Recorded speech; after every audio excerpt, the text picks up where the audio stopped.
đó chúng nó đã tôi mình chè đó đó tôi là đây tôi sẽ nó số là nó cho chết thái chi tới một đô tà á nó đã đến nó tôi chết thái một đô tà cho chết sủa tôi sẽ nói chết sủa số là nó tôi gì là ngứa tôi trâu lăng tôi anh đấy cho ai phải cắt cho nó ngon lỡ thì kia tính ngon được tôi này đấy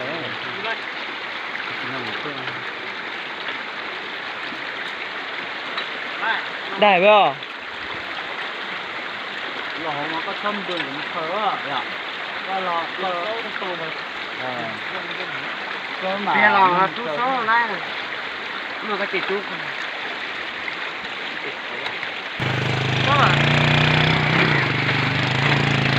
เก็บเศษตายตรงนั้นเจนะบอกว่าสมบูรณ์ที่ก่อนเราเช่นตัวละกลางหรือก็เนี่ยไป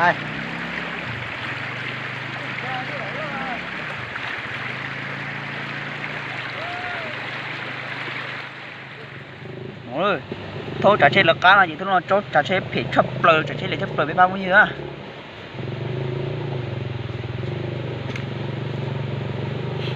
tôi nói vậy thôi trả trên phải chấp lời thành thôi với bao nhiêu là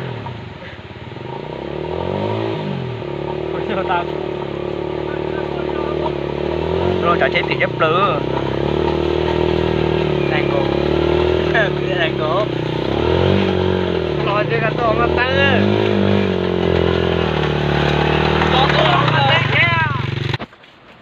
mua gì từ khi nói khi đâu sao có tôi nhỏ xong mới trên tiền nữa nếu mua nếu trên trò tao nói em được rồi nhân đánh cho thấp bỏ thu chưa cha này rồi kia nó phải cha này rồi kêu đi chứ sao vậy nó phải kêu chùa kia là trọi là tôi nói trọi nó mà chỉ đó là nó này ấy này trên lên từ luôn à trên chạy phân nhau không biết kiểu mới họ làm lột xe thế tôi nói chơi tua lấy cái tua tụi con cái tụi xem nín bộ đó không phải à nín từ luôn à phần chơi luôn không à tôi gì là ở tôi chỉ có một chỗ đã một chỗ á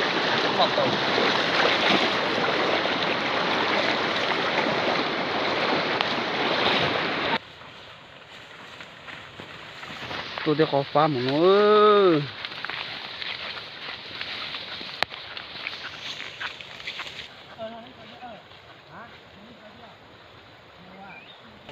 tôi chỉ nhau à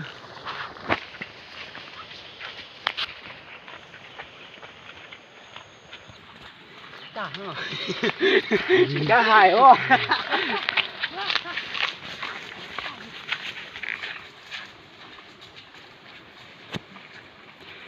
sao tật tả gì to luôn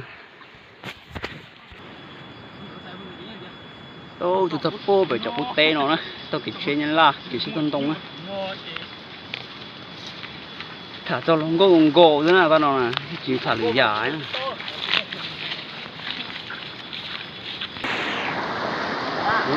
tôi là đây nó là gì cho cổ tỏi đây ơi là pe pro rồi đây tôi chơi rồi mà thế này cho thiếu mình chế tên nó gì mua chỉ mà tên nó dễ đồ chứ không lo thì ở đây nhưng mà lo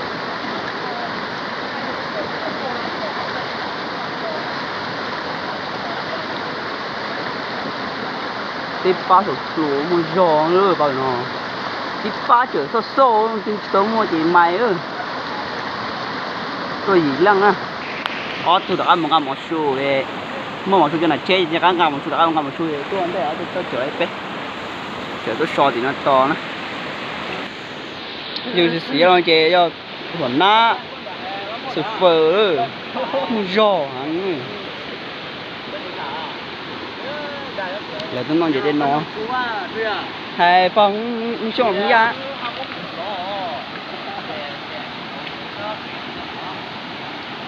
tôi so nó chỉ thả to ở thôi siêu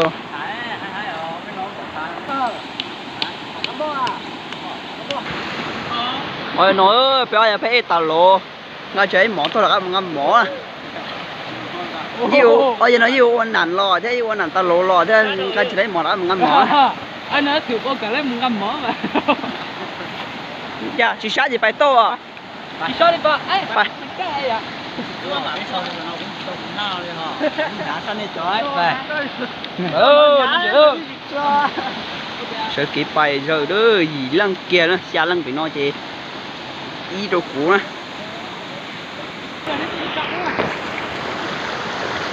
Thôi cú thật tài ơi. Đây là mấy gì thôi để trả lo thật tài. Vì khỏi để đếp phu biểu cho mình tiền. Là plo chín tụ đây không nó ơi. Thật là cái in đủ nó thôi. Đó đây tiền à. Là đây hẳn cái tiền ơi. Lấy được in đủ thôi.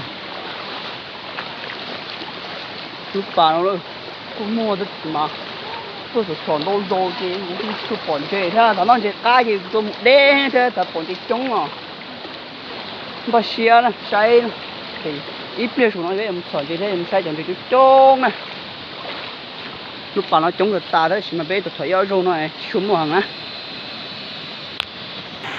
Là cái tụi cái mẹ ấy nó cũng chỉ nó chứ. Lại đủ đội in đủ rồi. Tôi rồi biết tôi chỉ sọp không đã tôi còn no chỉ tôi. No thì no thì phải no là tôi trống thế là cái trống nó mới giò ha. Thì muốn có đấy đeo cái bọn chơi trống rồi. Bảo biết mình sẽ chơi trống một cháu cái của nó tôi bọn chơi nữa.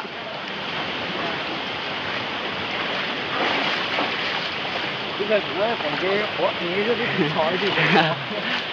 Thì nó như sự phờ căng cấp rồi. Gia lên gia cũng lại hết nè. Là ở đây nó ý tưởng một cổng tụ nó.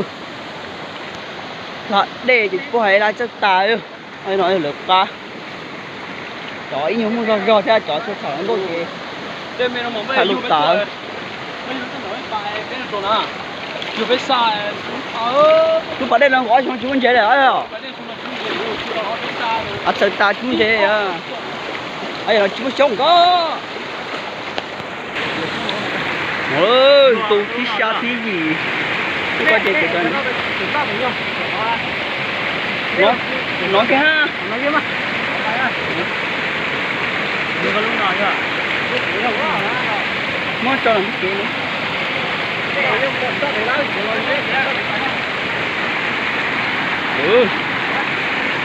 Cha gì tụ đây nó có nó gì xa đâu gì có thỏ nó gì cái thỏ nó ít việc nó gì bọn trẻ hả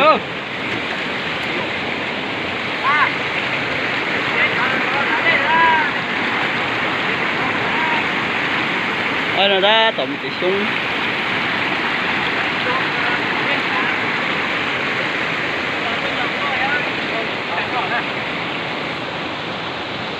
tôi lột xo nó chỉ thả cho lồng cội cho nó nè